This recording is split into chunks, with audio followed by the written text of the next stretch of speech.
Over the years, there has been a ton of interpretations of this work that run the gamut and have been far-ranging. We'll touch on a lot of them. It's kind of interesting because I've heard it described as a mirror of sorts that reflects back at us things that we see in it, we see in our society, that we see in ourselves. And then, of course, there's irony there using that metaphor, considering vampires cast no reflection, yet this book does seem to cast a reflection onto us.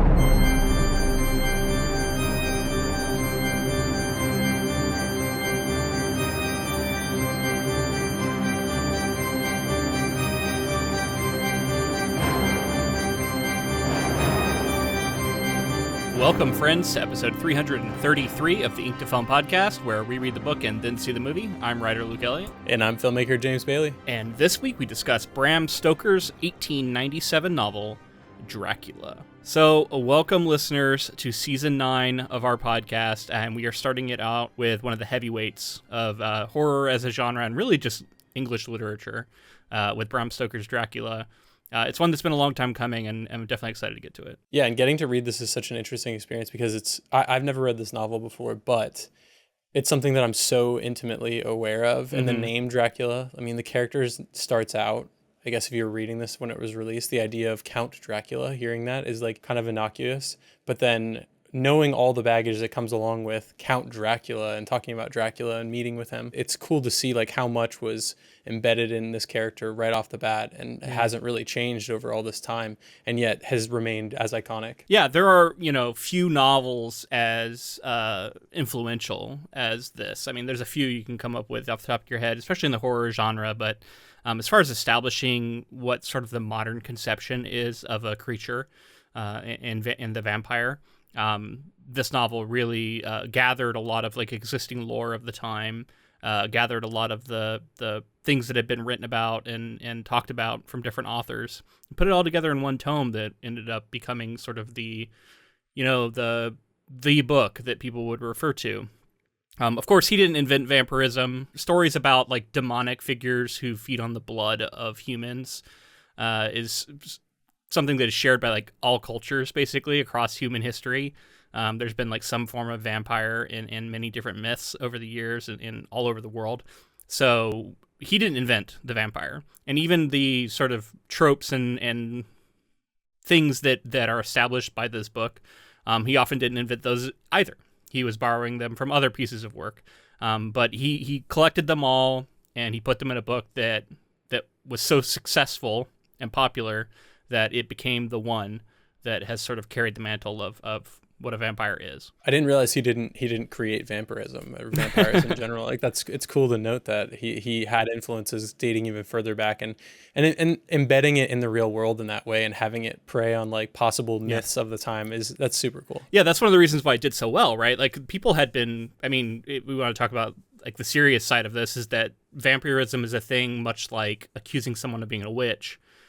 People have been accused of being vampires and killed over it. And in fact, even as early as, or as late as the 2000s, that was still going on in some areas in Africa I was reading, where people were like modern day, like 2017, like there were like 6 people murdered over accusations of being vampires. So it's still a thing that exists. And he was touching on some real beliefs and superstitions that people had.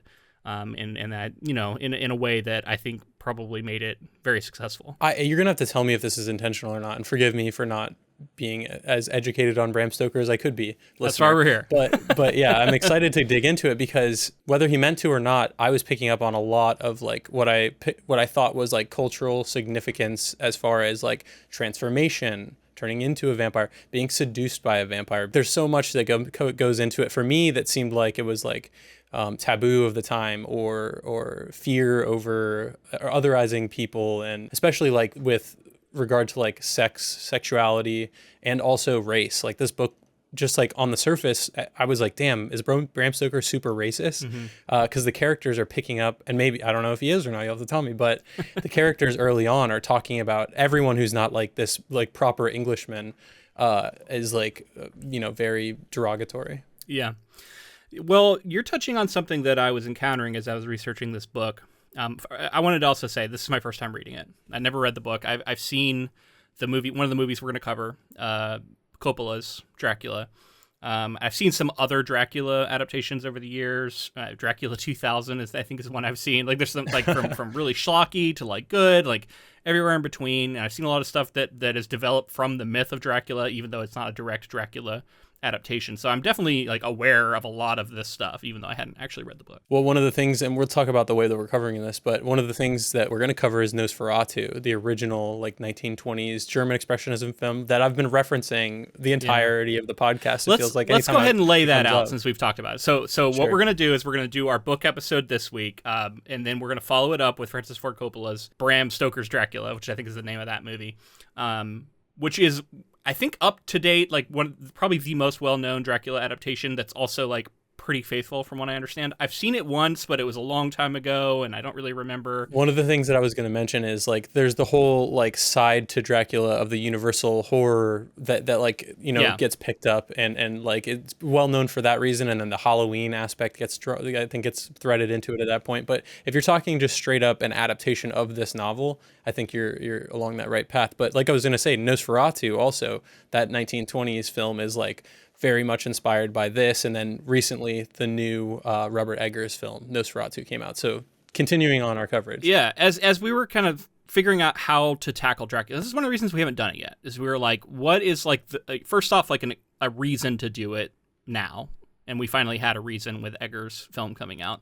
But then also, like, how do you do it in a way that feels like it is comprehensive in any way, because it's such a massive topic and something, you know, we could have an entire podcast about vampires in fiction and in film. But what we decided to do was we would cover that Coppola film, and then we're going to cover the Expressionist 20s film that I've actually never seen. I've just like seen clips of. I think I've never actually watched it as a movie. We're going to release that exclusively on Patreon. And then on the main feed, we will release our episode on the new Robert Eggers Nosferatu. So we'll be able to make comparisons to that, you know, original film in that subsequent episode about Eggers' film. But if you want to follow along for the entire coverage and see what we think of that 1920s film, you're going to want to be on Patreon. So that'll be our one little, you know, plug for Patreon. And don't panic if you want to listen to our coverage eventually. It will, like, years down the line, come out. Probably a year plus is what we're currently at for the delay. It'll eventually come out, but yeah. But you don't want to wait, right, savvy listener? You want to support the podcast. Yeah, exactly. That's right. It's only as little as $2 a month, so we super appreciate that. Yes. So that's how we're going to do this coverage. But today we are focusing in on Bram Stoker and this book. What was your general reaction to reading this book today? It was written in 1897, so this is like one of our older books we've covered. Now, we've covered a few older than this, of course, but this is among the like classics that we've covered. I can't help but think about Mary Shelley's Frankenstein reading this. Which predated this, yeah. Yeah, that's what I thought. And one of the reasons is the way that this story is written. It's sort of from different perspectives. I think it's epistolary, right? Yes, epistolary, yes. Which you're right, that's how Frankenstein was written. And that right away, I'm like, okay, so there's already connective tissue here from that monster story, which we talked about as Harold is like possibly the first science fiction story ever, first horror story ever. So that was written in 1818, and this is 1897, so almost 100 years. Like, hard to think about, but like by today's standards, that's like, think about 100 years ago. That's how much the Frankenstein predates this. That came to mind, obviously, because we covered that on the podcast. Like I said, I was shocked by how much I knew. This lore is like embedded in Dracula, and like all of it follows through, like, you know, the garlic and the mirrors and all of this is in there, and it hasn't changed as far as I've been able to tell. So maybe he might even have a few extra powers that I didn't realize he did have as far as Van Helsing is concerned. He's pretty powerful. He's kind of a wizard in addition to being a vampire. Yeah, but also a thing that I wouldn't have expected for something from the late 1800s is the subtext of the story. And I'm super curious to know if it was intentional or not.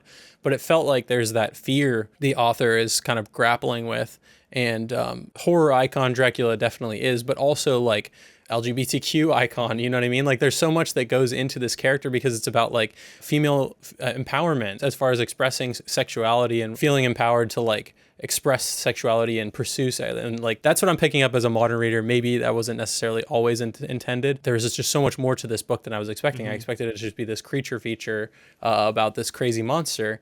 And there's so much that's in it, and like iconic moments, like when he's on the Demeter, I believe it's called, the boat. Yeah.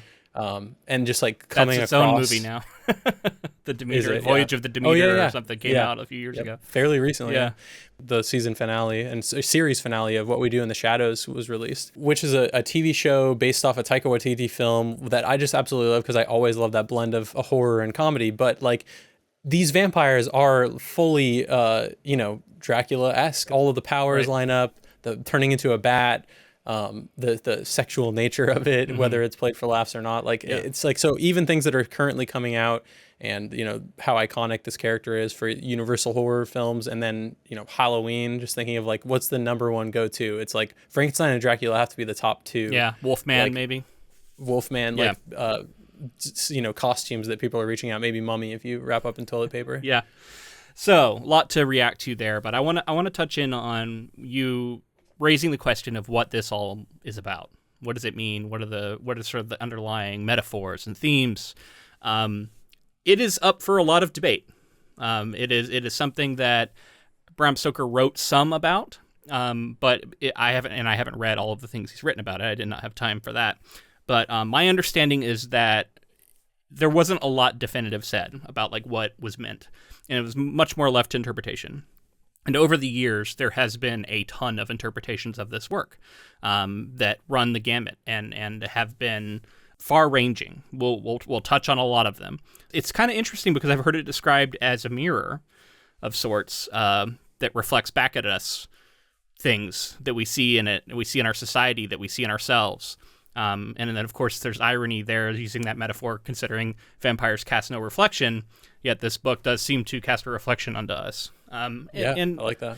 Yeah, I think it's a really fascinating masterpiece of a book for lots of reasons, but for that reason especially, it is something that defies a simple explanation or simple metaphor. I think the most prevalent is one that you've definitely touched on, and that there's definitely sexuality caught up in this book. Taboo, deviant, sexuality, and vampirism is essentially an STD. While they don't have sex, it is a penetrative act that transmits from one person onto another.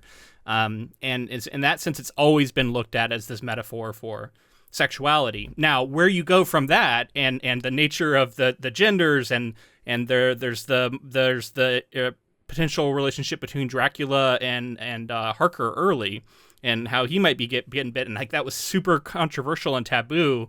And in fact, I think Stoker even wrote at some point that he didn't think he would have been allowed to write a scene where he was like one man bites another. Because that was considered very taboo, because homosexuality was illegal in the United Kingdom at the point in which this book was written. And there's been a lot of speculation, to just sort of tip my hand a little bit, about whether or not Bram Stoker might have been closeted as a homosexual in his life, or at least bisexual.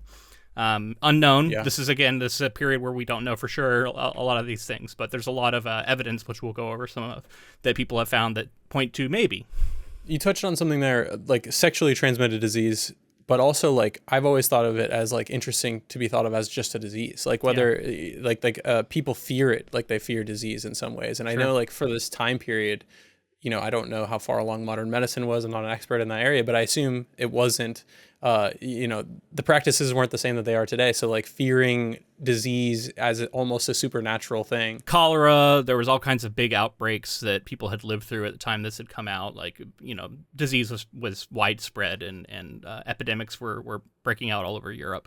So it's definitely in people's minds, and something that people thought of. I think syphilis and things like that were already becoming prevalent. Sexually transmitted diseases.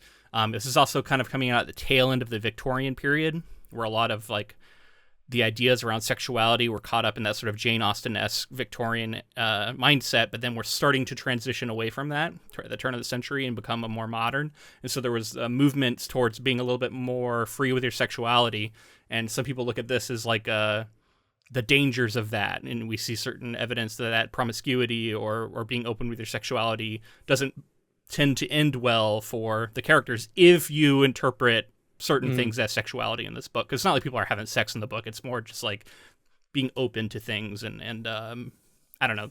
It's interesting because it is, I agree, it's a very like sexual book, even though there's not a lot of like sex on the page or anything. Well, attraction is there, no question, whether it's glamoring or whatever they're calling it at this point, all the way to just, are you attracted to this person? Yeah. There's the wives as well. There's Dracula and your own attraction as like depending on your perspective on the character changes. Well, he's a mesmerizing, attractive figure to everyone he encounters, and that includes the male characters. And that is kind of controversial and taboo even in and of itself. But then he's also repulsive in many ways. He's described in ways that seem inhuman and uncanny. So I can definitely tell that for the time period, it was going against social norms in a lot of different ways. Yeah.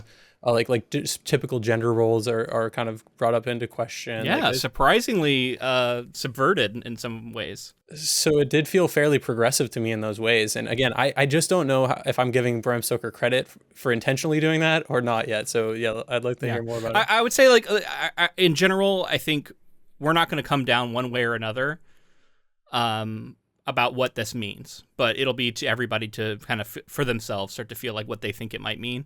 And it could mean a lot, it could mean a little, but there's so many things that have been proposed. And yeah, let's circle back to some of those, because I want to continue to move on here. And I just wanted to give some of my thoughts about reading this as a modern reader. I did find it to be a masterpiece. I thought the epistolary nature of it, because if people don't know, it's a collection of like diary entries, letters, journals. There's even like a recording, quote unquote. It's like a transcript of a recording that has been made. There's newspaper articles. There's all these different pieces of writing that formulate the book that you are reading. You're not reading an actual narrative in that sense. And that's a little more involved than what we got from Frankenstein, where it was a little bit of that. Like we had some letters, and we had kind of a journal overall, but it wasn't a bunch of different characters. And what makes this really interesting is that it's a big cast of characters, and each one writes in a very particular way, has like a very distinct voice. And I liked the way that made everybody stand out, and they had a different way and different interpretation of events. And it was really cool. I thought it was really cleverly done, and it feels to me way ahead of its time. This feels very modern in that sense. That's the way the novel's constructed. The way that the cast came together too, like it was like a mystery unfolding before us. It was like if somebody had gathered all this evidence and then was like putting it forth for the reader to go through, and that's what it felt like to me. Yeah. We've accumulated all these documents that refer to some secret event, and you know, whether or not you choose to believe it is up to you. It had a lot of that kind of vibe to it, which is I've heard it described as like an early found footage. If you want to talk about film, like a found footage kind of thing, like it's a found narrative, and it's presenting itself. It makes it feel very true. And again, we're touching on a lot of beliefs people actually had about vampirism. So again, feels very true. And even the figure of Dracula, a lot of people have said that it was likely influenced by this real life figure, Dracula, who was a vicious lord. And who was quite cruel and known for killing a lot of his subjects. And so even that name Dracula, for people, it might have like rung a bell as being somewhat nefarious, because it was at least similar to a real person that would have had a reputation. So yeah, really clever, and an early case of a horror novel, which again, this is horror as a genre has always been around, but like it usually wasn't called horror, and like it becomes squishy when you try and define what it is as a genre, and were people even like writing it deliberately. But Stoker does seem to, with this book and a few others, be choosing to write horror novels. He's sort of writing in a similar way to Edgar Allan Poe, who would have predated him somewhat, because I think, like early 1800s was Poe's time period. But yeah, like sort of following in that gothic, dark sort of horrific fiction is becoming a popular mode, and yet was already becoming controversial in literary circles. I would have thought this is older than some of Poe's work too, so Poe's work feels very modern to me then in a sense. Well, it is, in some ways. And Poe's an American. Bram Stoker is from Ireland, so this is more of a European focus to him. And honestly, like, I enjoyed this novel in the sort of historian sense that we've talked about many times, where it's like fun to go back and see. There was a lot of it that was written in an engaging way. There's exciting moments of thrilling, combat and things like that I was actually quite impressed with how that he was able to maintain the tension of the book, even as we were always like by design, you have to get it after the fact, right? Because you have to be somebody reporting on it, like, oh, this just happened, and talking about it, right? Like that, it was always kind of presented after the fact, so like you can lose some of the tension that way, and he was able to maintain it pretty well. But some of the time, for like in the case of the Demeter, it's like they die as they're finishing the page, kind of thing. The tension can still kind of be there in ways, but I think the focus on like this Gothic storytelling as well, like the style of that and the substance is so rich, and just the way that there's like these castles and the shadowy figures and all that stuff, like it works so well. And often I think Gothic fiction is used to evoke certain things, a lot of like, I think usually taboos of the time, and also like fears, just cultural things that the culture is reacting to, and society is reacting to.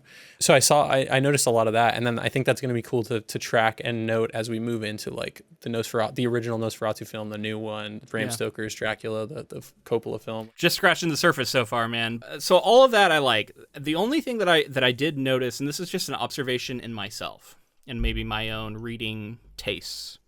And it's something that we've read enough of these kinds of books now that I'm starting to figure out about myself. I've noticed when we're reading this stuff from this period, this like sort of turn of the century or even older, especially British literature, has this elevated language. And it's not every character, because some characters speak in a different way, but for the most part, you're reading this like very refined, sort of complicated sentence structure.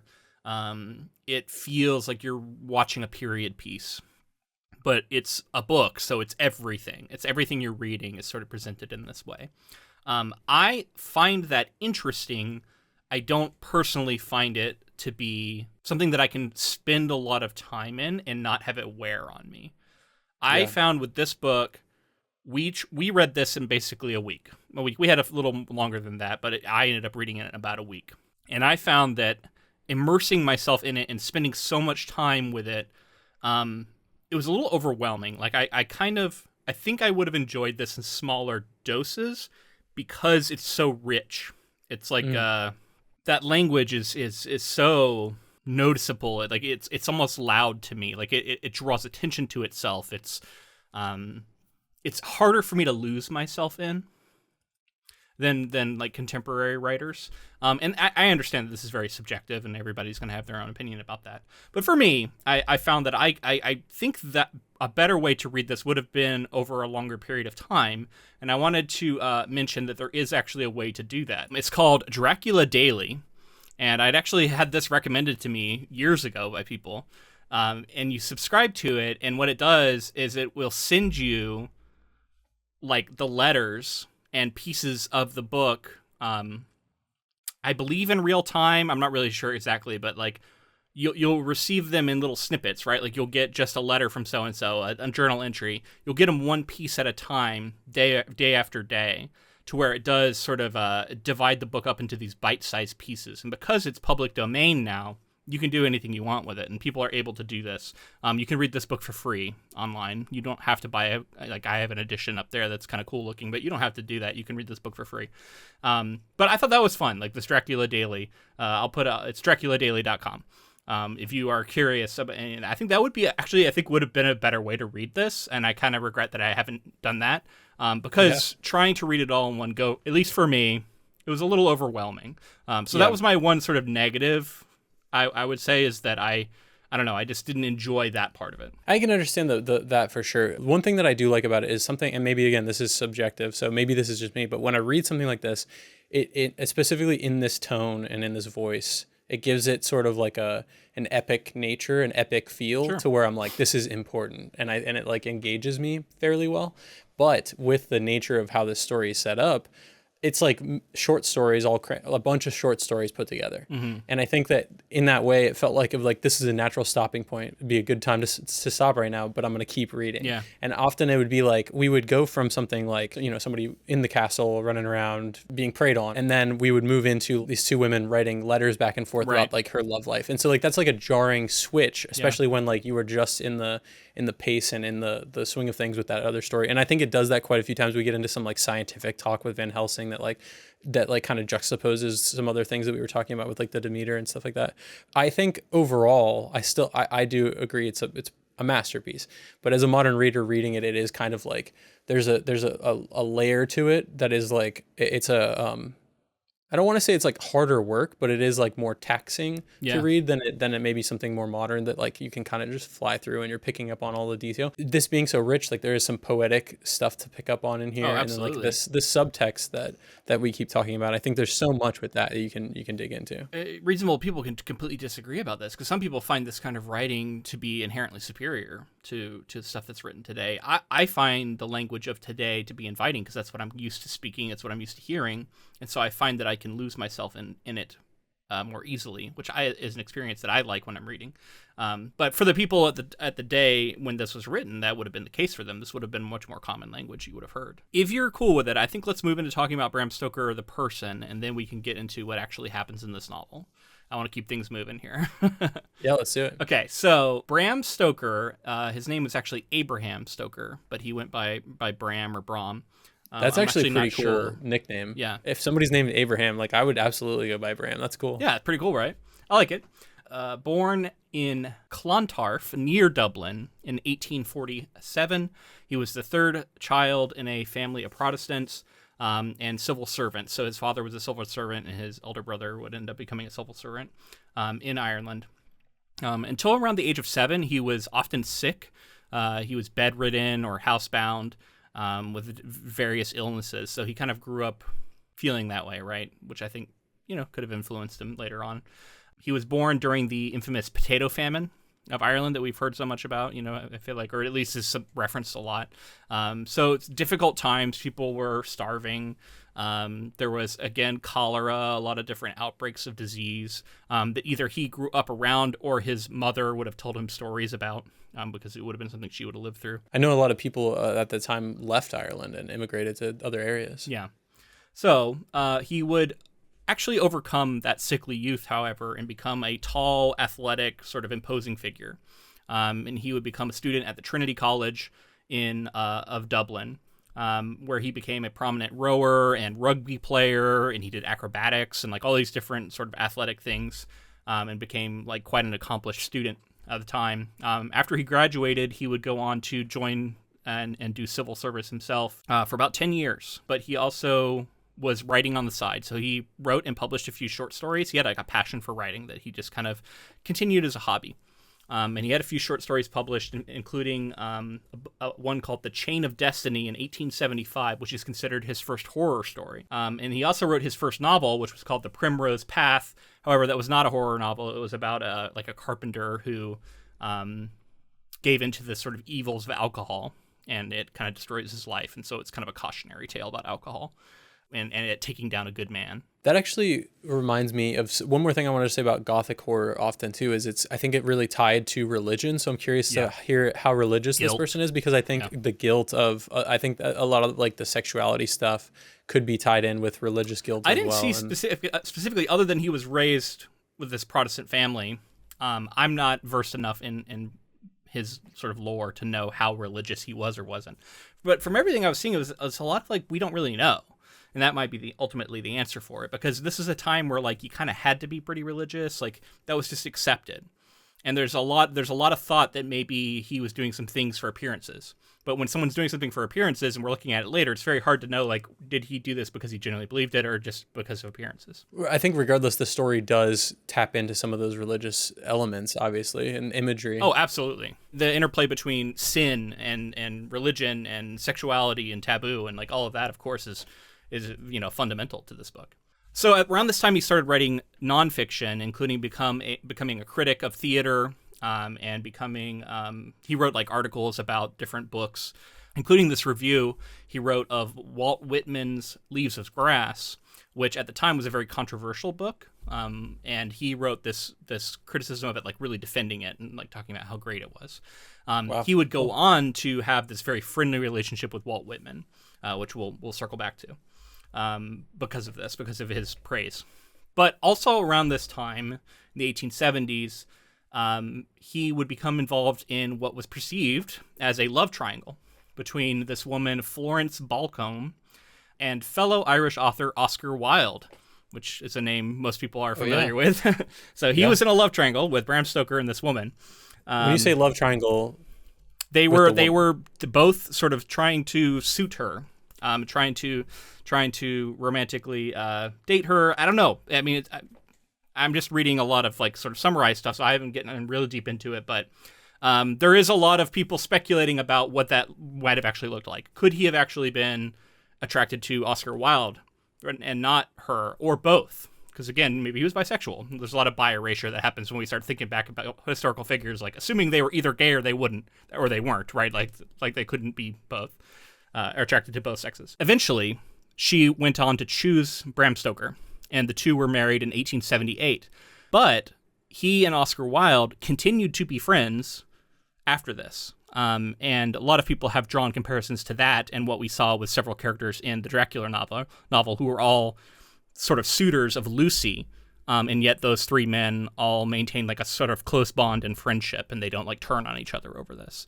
And a lot of people see maybe some similarities there, and how that was dealt with. So I thought it was interesting. He went on to have one child, 1879, with his wife. But importantly, he met this man, Henry Irving, who was a well-known actor at the time. He met him because he wrote a review after watching him put on a play and perform as Hamlet. He played Hamlet. And he wrote this glowing review of his performance, and he was really struck with him, and he thought he was this incredible performer. Henry Irving was so pleased with this review that the two met and became close, became friends.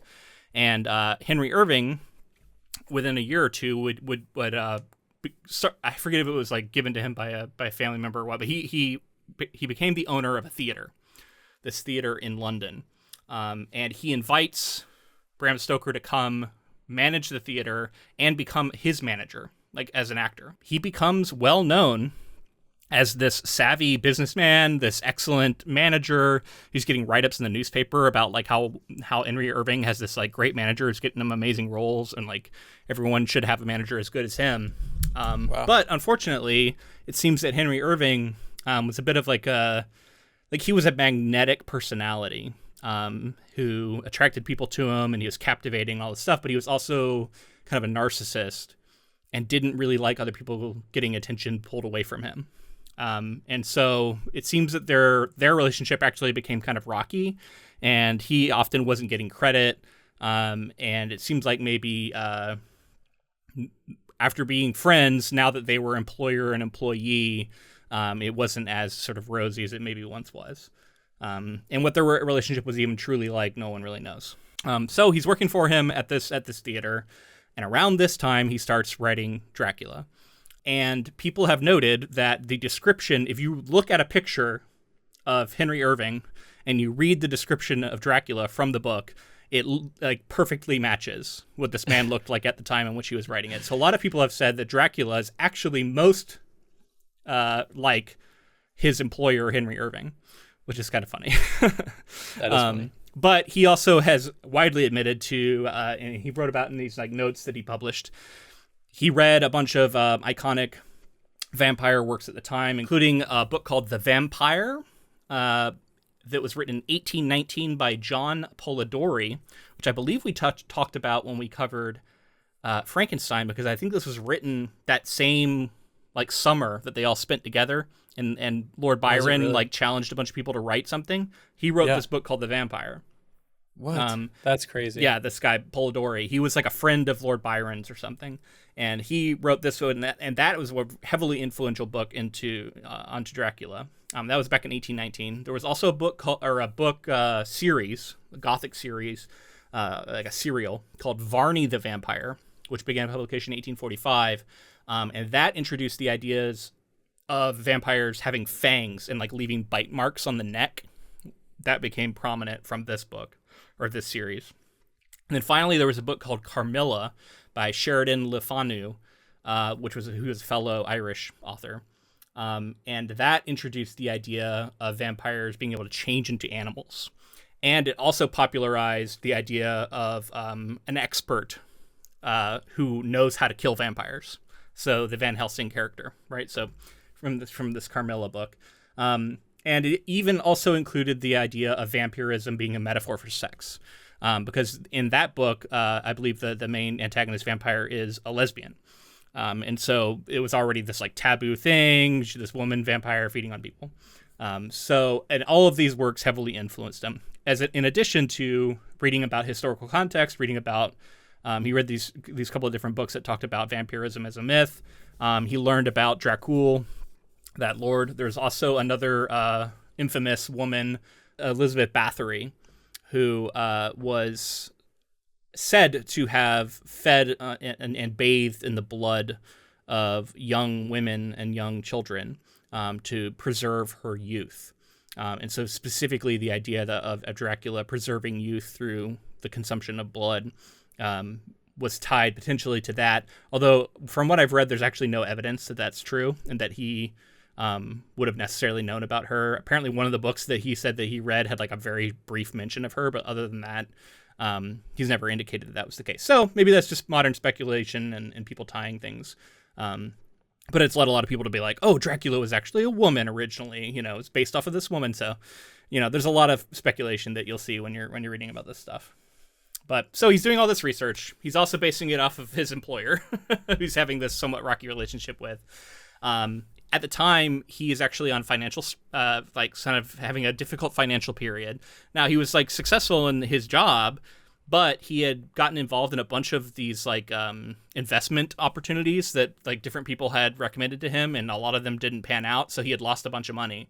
So he was in need of money, and he publishes this book in 1897, and it immediately takes off and just has huge success.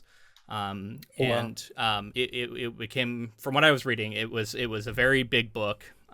He wanted to promote it at the theater which he worked because there was something to do with rights where like if you do a performance of it, then you like own the rights to that performance. So he tried to put on this performance there, and I think he tried to cast Henry Irving to play Dracula, but he like refused. So I don't know why again, but it was just interesting that they tried to happen, but apparently it didn't go super well and it was kind of a disaster. And then by 1905, Henry Irving would have a stroke and die on stage while performing. And then within a year, Bram Stoker would also have a stroke. However, his was not fatal. He recovered from it. But he would go on to continue to have strokes for the rest of his life and would eventually die in 1912 from a stroke, perhaps. Although there is some debate about that because of some stuff that was written on his death certificate makes it seem like maybe he actually died of syphilis, which people, again, can read into, like, how would he have gotten syphilis if he was happily married? And there's a lot of this thought that maybe his marriage was actually like a show marriage and all this stuff, right? So again, unknown. Also, I left out the Walt Whitman piece. He would end up writing this letter to Walt Whitman at one point, extolling Walt Whitman's writing, and people have seen it as being sort of homoerotic in its subtext. And so this letter to Walt Whitman, who was known to be homosexual at the time, he was sort of a prominent homosexual figure.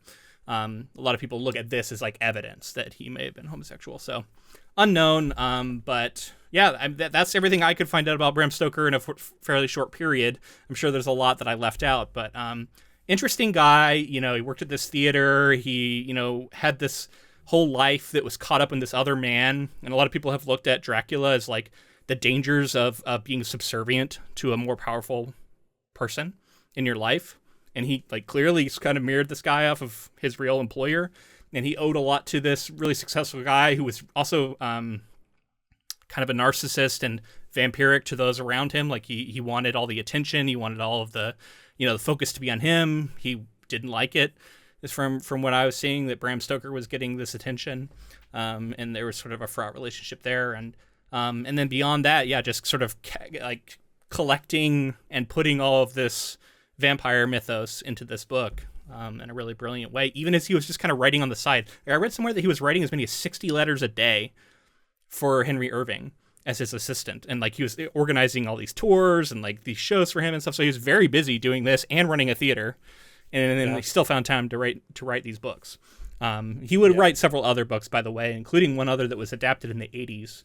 The Lair of the White Worm, which stars a young Hugh Grant in his like pre sort of rom-com days. 1988.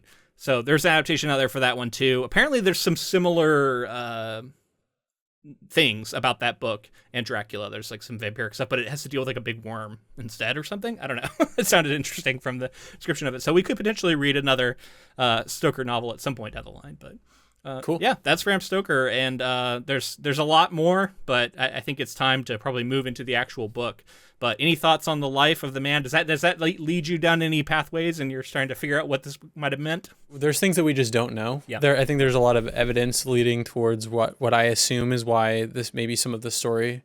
Whether or not he was gay or bi, it's clear that he was kind of operating in that space, to me at least. Like, the subtext here is that like he's operating in a space of taboos and exploring what it's like to have the allure of like a power dynamic of like a powerful man. And like specifically the first character, Harker, who gets there and he's just like kind of in awe of Dracula, and then like as time goes on he finds out that he's trapped in essence, and like hearing about his life and possibly his relationship with this man. I just think it's cool to note like that there have always been ways to tell stories that kind of break norms, and like get the messaging out there. And like maybe I'm giving him too much credit, but I think that he was trying to. This is like a message or a story, a feeling that someone was having in their own life, and is like kind of working through in their art, and then like releasing that in the world, and then it leads to a level of acceptance and like I think all of those stepping stones along the way. Well, and in that way that we always talk about with art like this, and especially genre pieces that are written to entertain. It's like a lot of this, like, it's not like, you know, some of it might have even just been accidental or, you know, subconscious. Or just things he found interesting or some things he was mulling over at the time. Now, there's been some other interpretations. I want to put out a couple others we haven't touched on yet, but race is definitely a big one. A lot of people have interpreted this. There was a moral panic at the time, surprise, surprise, around immigration in England. And illegal, if you look at it, this is also a story about an illegal immigrant coming into England and infecting a bunch of women with an STD. So you can look at it that way. It's pretty coded in a certain way. So some people have noted that. Another read I saw that I kind of liked that was interesting was that this is actually a Marxist book that is all about the dangers of this aristocrat, wealthy aristocrat capitalist who is feeding on the proletariat to enrich himself and give himself eternal life. And you can sort of see it that way too, right? So it just kind of shows how there's all these different interpretations that you can put at Dracula's feet, I guess. So let's talk about what actually happens in the book. I've divided it into 4 chunks here. So let's start out, because there is kind of a lot of plot to this book. But briefly, we start out with Jonathan Harker. His life takes a dark turn when he visits Transylvania. His purpose is to assist Count Dracula in acquiring a property in London. Upon arriving at Dracula's foreign castle, Harker notes the eerie atmosphere. He discovers unsettling truths about the Count, who possesses bizarre and otherworldly traits. Remote Gothic structures and hostile wolves surround the castle, amplifying Harker's unease. As time passes, Harker's situation worsens. He soon realizes that he is a prisoner. The Count's character unfolds as a person imbued with terror and allure. Dracula's presence is magnetic, almost hypnotic, leaving Harker entrapped within his castle. He watches as Dracula navigates the night like a shadow, presenting a figure of both fear and fascination. So, the introduction. This is the first, at least third or so of the book. We don't get anyone else's real POVs until a significant portion in. We're all just focusing on this Jonathan Harker figure who has come to talk about a sale of a property with this count in Transylvania, and he's come to his castle, and there's this, he gets on this carriage with a mysterious figure who's driving the carriage, and all the townsfolk are like making the cross at him and talking about vampires, and he gets taken to this Gothic castle that's prominently on the edge of a cliff and, stands out. And there's wolves that like come around the fire at night. And this is all so evocative. And just real quick, if anyone has played The Curse of Strahd, campaign in D&D, you could just see all the influence. It's so much of this kind of stuff, and I've run that as a DM a few times, and going back to the actual source and reading it now, I was like, oh man, I could see like so much of Strahd comes from this. That's cool. Yeah, I mean, there's so much there, right? Like there's even mention of werewolves and the wolves, and then like it seems like as time goes on, we almost kind of learn that like Dracula may have powers over wolves and werewolves. Yes, it seems like he has lots of powers. Amongst them is power to control wolves, possibly bats, insects, maybe the weather. There's like these blue fires that appear at different points that he seems to be conjuring. So again, kind of wizard-like in some ways. Yeah. Yeah. And I think the context of the early on, the coach, it seems like he was there at the coach, right? Yeah. I think he was so Coach Driver. it was really kind of a funny thing because he shows up at the castle and he like knocks on the door, and then he's left the carriage, and he knocks on the castle, he opens the door, and it's Dracula himself opens the door. So he sees this big castle, and you would think like you knock on it, some servant's gonna come open it, but no, Dracula opens the door like, hello, welcomes him in. And he gets, after talking to him for a while, he starts to notice that there are no servants here. He's like, it's just Dracula alone in this castle. So it's very strange. And then he starts thinking like, well, how did I get out here then? Like, and he kind of puts two and two together and figures out that the driver of the carriage was probably Dracula as well.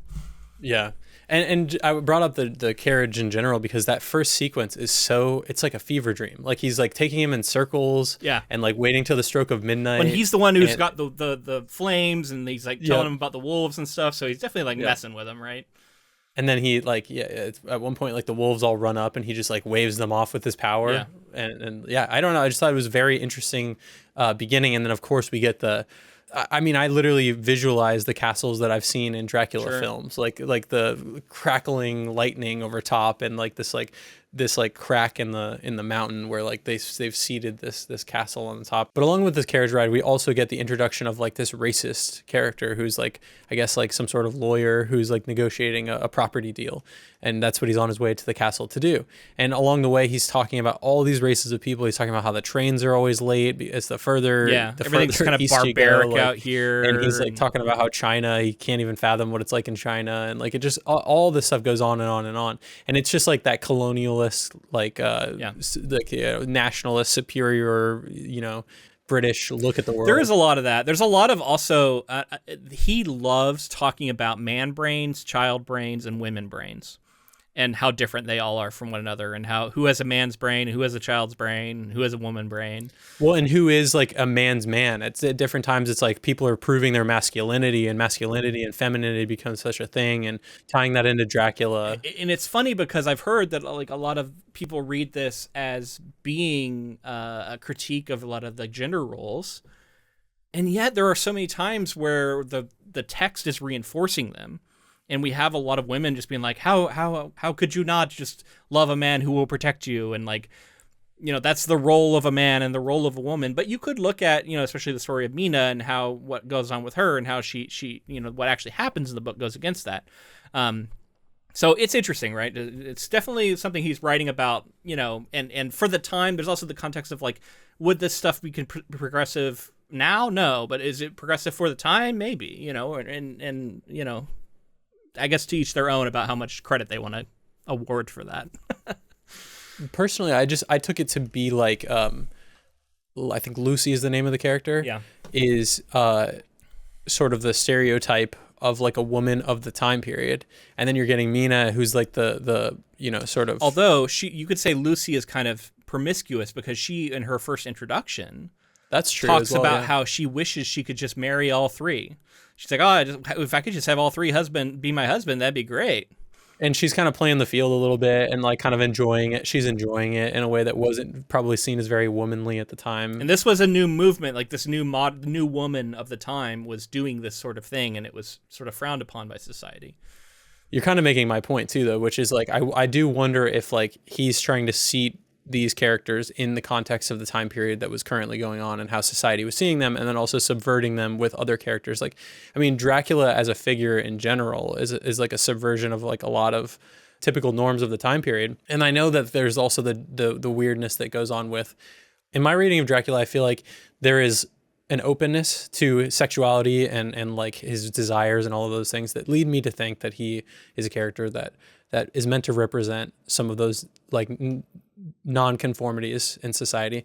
And then you get the ickiness sometimes in these stories as time goes on, where like they're the villain, right? Like, so like the person who is different than the others is the villain. And like, that's a problem obviously that persists for a very long time. Yeah. But I do think that there's a certain type of person that's so fascinated with Dracula, is reading the book, is so fascinated with Dracula while he's the monster and while they look to defeat him at the end of the story.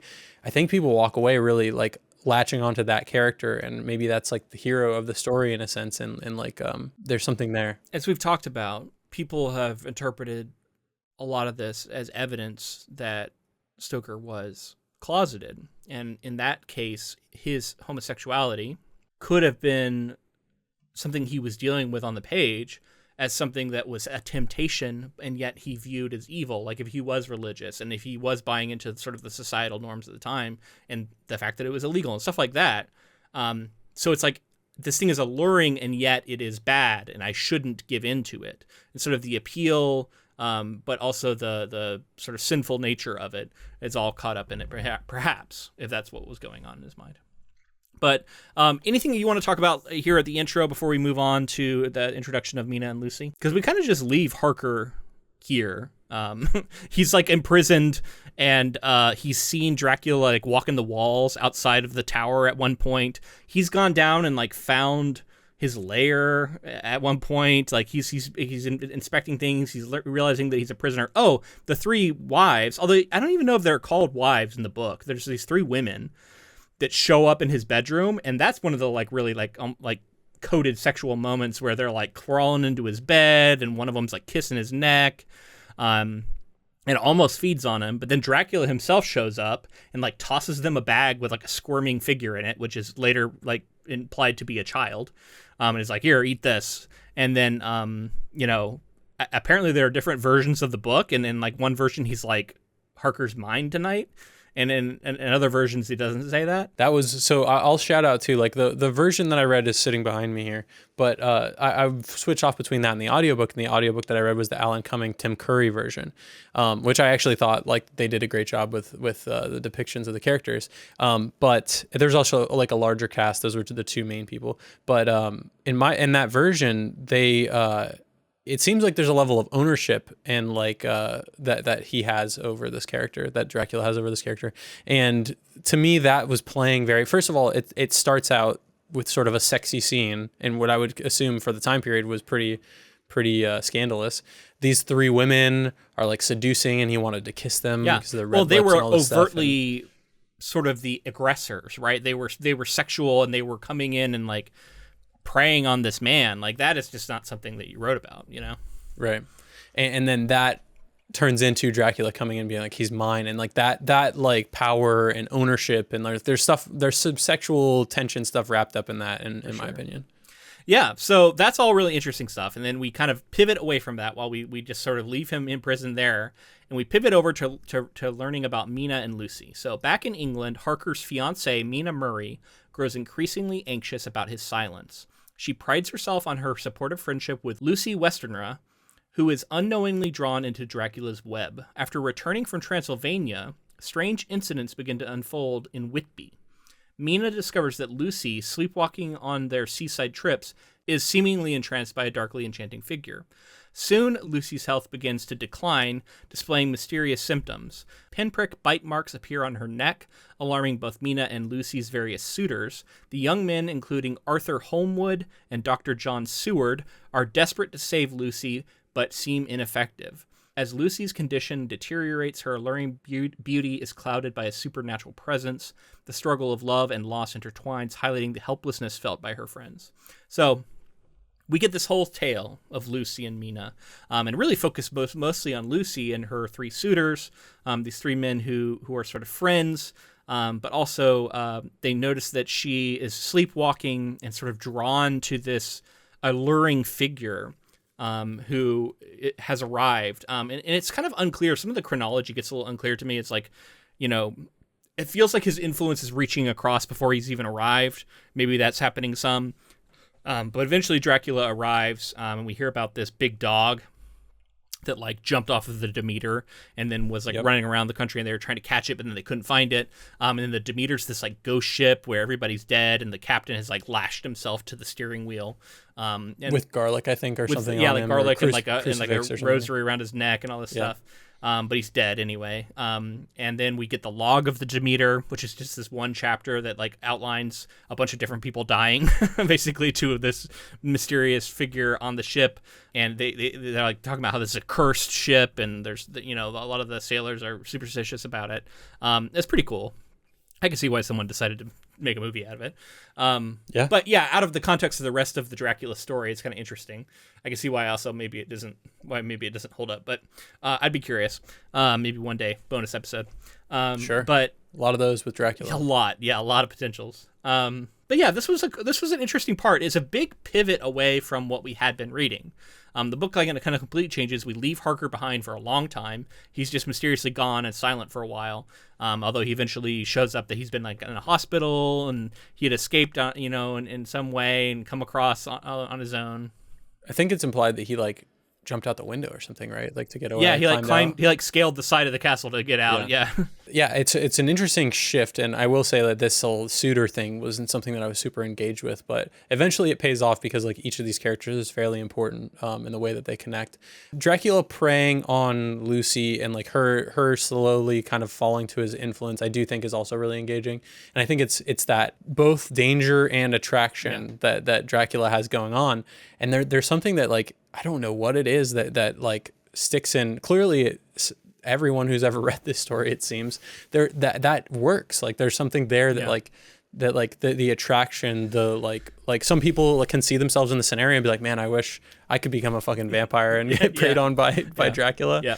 I mean, the legacy of vampirism is huge, right? Like you got Twilight, you have, every different kind of like from scary to silly to romantic. But there's definitely a sexual sort of nature, I think, to the vampire mythos. And it continues to be one that people are drawn to today. And then you even see like real world scenarios where women are like attracted to killers, right? Like, and so there's or not just women, like people are attracted to killers, and how there is always an allure to power and danger. There's something that we're drawn to, as if a moth to flame.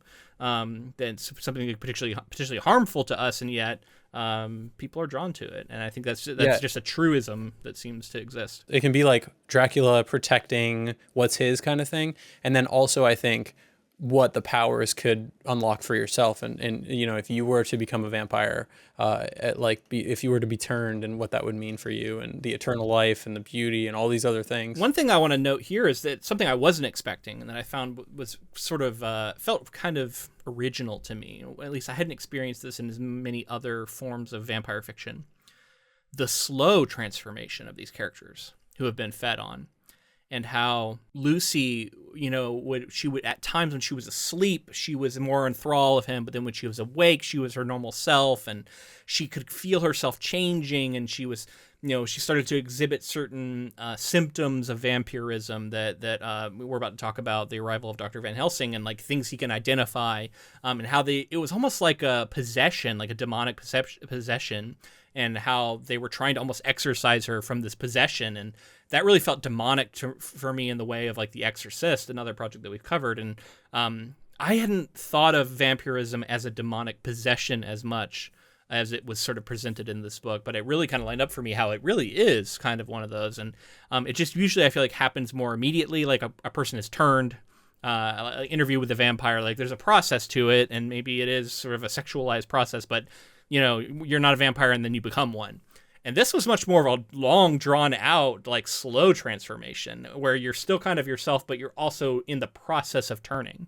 That I actually thought was really fascinating, and we see this again with Mina later. Of course, you wouldn't know, but like the pinpricks on the neck, and like they're getting larger, and like when he first sees Dracula, his teeth are like hanging over his lip, like they're prominent. Oh, and also he has a big mustache, which I thought was funny because that's like not something that he has in like any of the adaptations. Not what I think of. But he's very like obviously a vampire, but this is a time period where it wouldn't have been as obvious to most people, I guess. Right.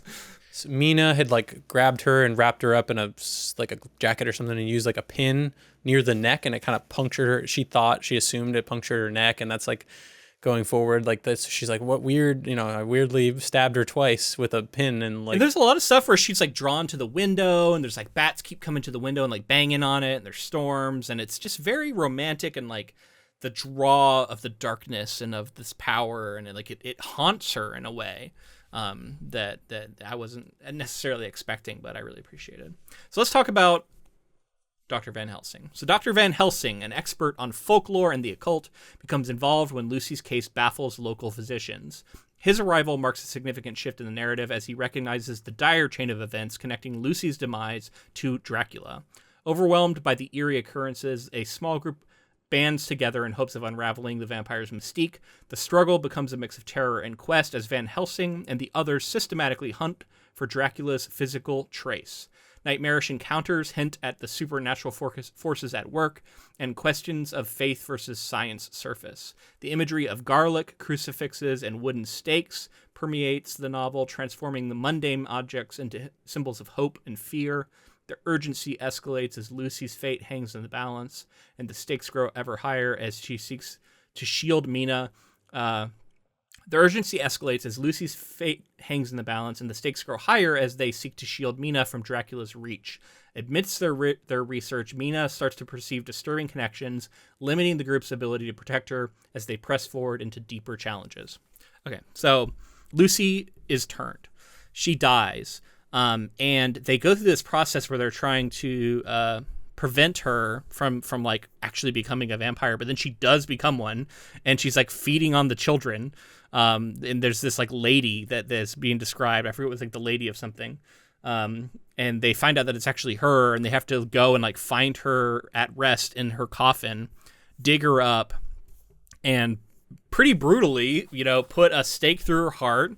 And then they chop her head off, and then they shove her mouth full of garlic, and they have to like put her all like back. It's very elaborate, and like I was like pretty damn violent for a book written in 1897. Yeah, definitely. I mean, this is interesting too because Lucy like is like around town attacking kids and that kind of thing before they go and finally do this. And there's actually like a fairly drawn out section of the book where they're trying to convince Holmwood, who is her husband, I believe, about like the reasons why they need to do it this way. And it's interesting because like the introduction of Van Helsing, right? Like borderline, like all-knowing physician, scientist sort of. He's fun. And he speaks in this sort of like, he like English isn't his first language. So he has a very distinct way of writing and speaking. Yeah. And he has a way of like, he's a man of science, right? Versus a creature of myth and like of magic, it seems.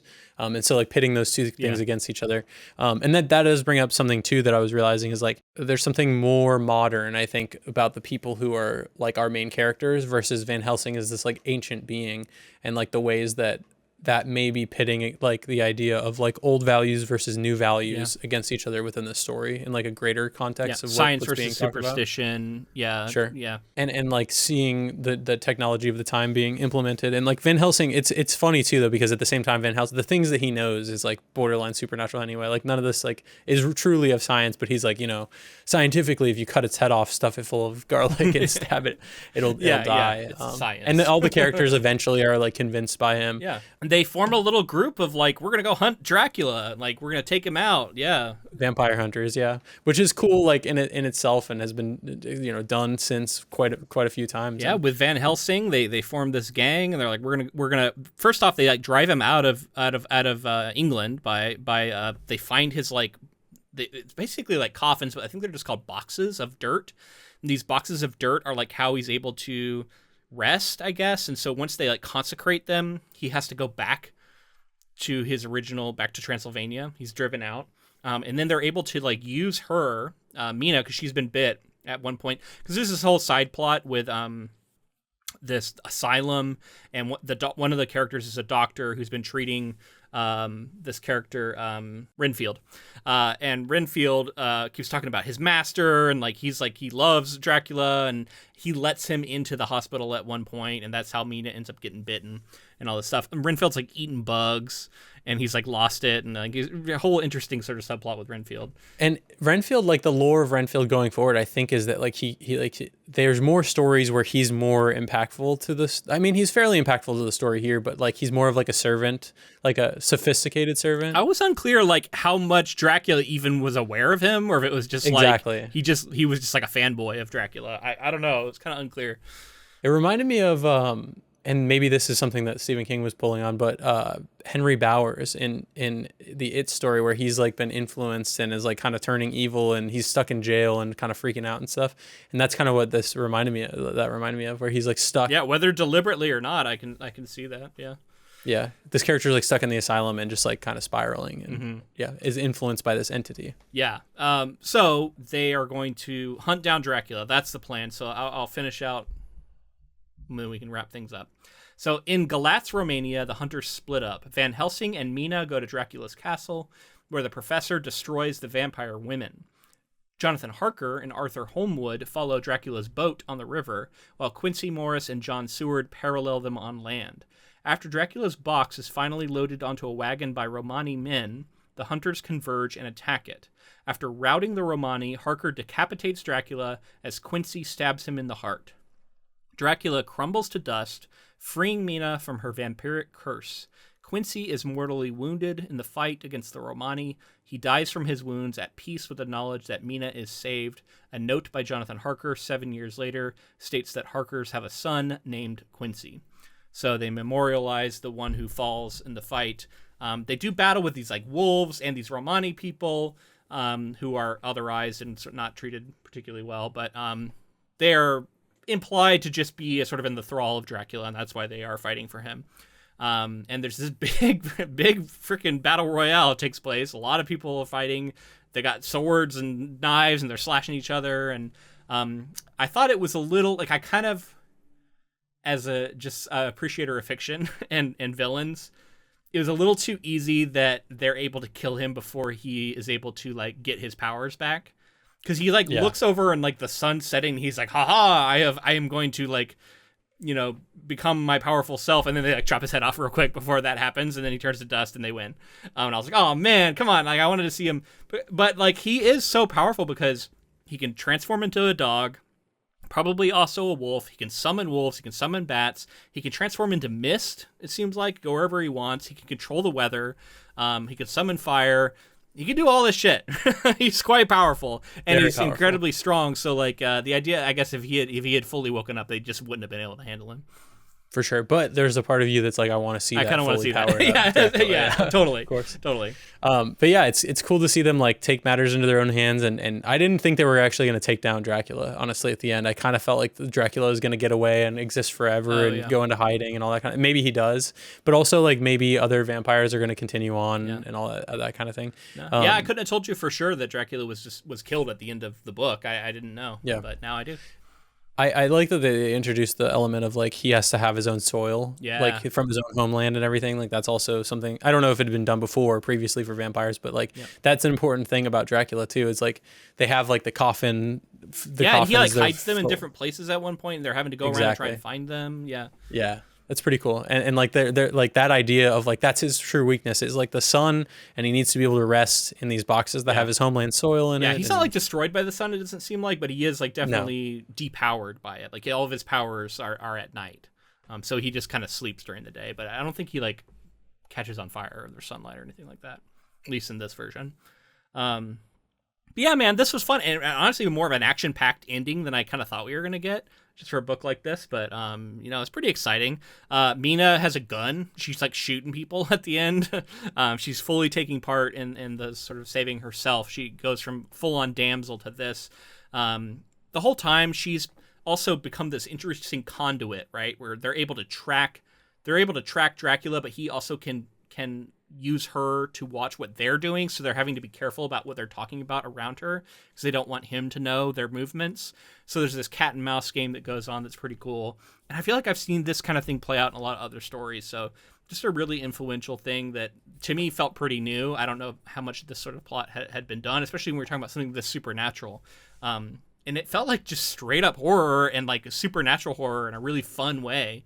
Again, I've just seen the influence of this continue to stretch. So I was really impressed with the end of this book. I really liked it a lot. Well, I'd say the same thing. I like the book as a whole. I thought it was such a fun excursion into the past, and like learning the source material for all of this like massive iconic character is very cool. And ultimately, like with the caveat of like there's some dated things in it. Yeah. It's iconic for a reason. It really is that thing that you can point back to and say like this is where like a lot of these vampire stories and this fascination with this kind of character and this dynamic between this like eternal being and like just normal humans. It's pretty exciting there at the end too, like you said. There's some funny bit about Quincy because he's this American. Oh my God. He's like what so a European would think of as a stereotypical American. And yet he's also described to be like a pretty good dude. It's like, all right, if all Americans are this good, then they're going to be all right as a country, I think. But he's also like shooting guns off randomly, I think, at one point. Oh yeah. Yeah. He's stereotypical American for sure.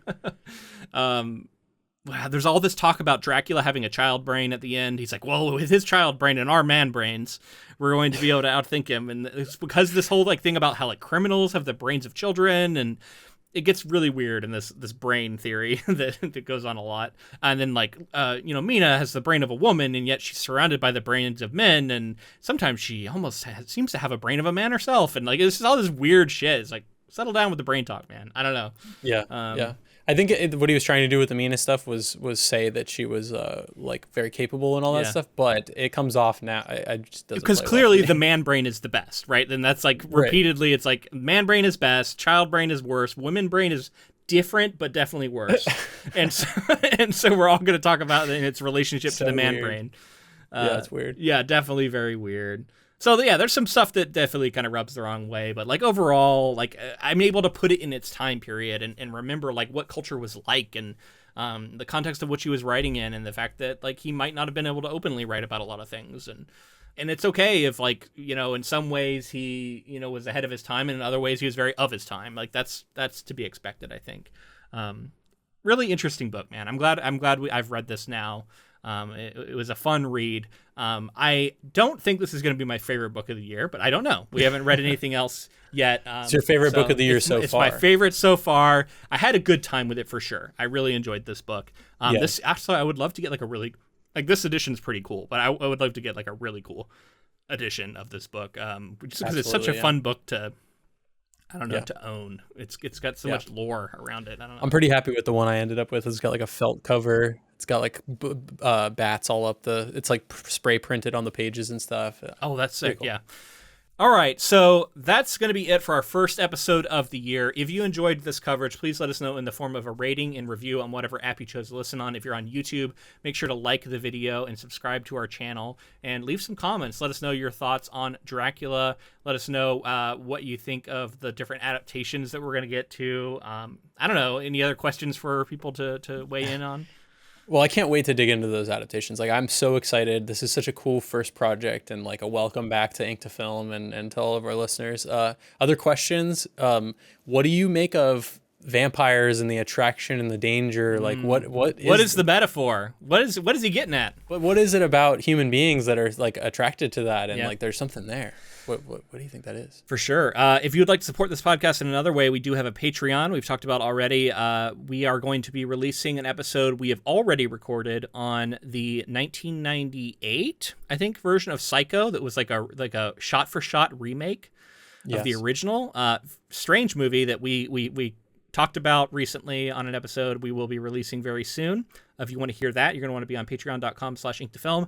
And then in February, our release will be the Nosferatu, the 1922 version. So if you wanted to catch that when it comes out, you're going to want to be on Patreon as well. And be sure to connect with us on social media. We're on Facebook, Blue Sky, Instagram, TikTok. We're pretty much everywhere you can imagine. Definitely seek us out. And then we also have a Discord that we want to shout out. If you're interested in Ink to Film and you want to be a part of it, let us know. Send us a message on any of those platforms or email us and we will send you the link. Right. Yes. I want to be better about mentioning our Discord this year. We would like to grow it. So yes, we'd love to have you on Discord. All you have to have done is listen to this. Listen to any single episode of Ink to Film and be curious. We just talk about adaptations over there, share news, react to different things, talk about games and other stuff going on. And we'd love to have you. So just let us know that you're interested and we'll send you an invite link. And finally, thank you to Ross Bugden for the use of our intro and outro music. All right, that's it for Dracula, the Bram Stoker novel. We are now going to move into Bram Stoker's Dracula, the Francis Ford Coppola film. It's so confusing. It's like Bram Stoker's Dracula by Francis Ford Coppola. What? Yeah. Yeah. But it's cool. I think it's cool because it's doing the same thing that Branagh did with Mary Shelley's Frankenstein. But I think this will be, I don't know, we'll see. If you listen to our coverage on that one, it's a bonus episode. It's quite an interesting Frankenstein. The Frankenstein, yeah. I think this one's quite different, my memory of it. It's got Gary Oldman, an iconic, role. It's got Keanu in it, I think, and I think it's a star-studded cast. I'm excited, man. It's been many years since I've seen that movie. I don't even know if I watched it all the way through when I saw it, because honestly, there are big parts of that movie I don't even remember. So it's basically a first-time viewing for me, other than I've seen some scenes. And Coppola at his best, it's cool to see. I'm not saying this is him at his best, but I'm hoping that that's how we feel about it. He's Godfather and Apocalypse Now and all this other stuff. So let's see how he handles Dracula in the 90s. Yeah. So this is such a great first step into our journey with Dracula, man. Our journey with vampires. I'm really excited to see what this also opens up for the podcast, because I feel like there's a lot of different things that we can touch on now as we go forward. So this has been a fun one. Welcome again to the first episode of our new season. We're glad to have you, and thanks for listening all the way till the end. And until next time, keep adapting.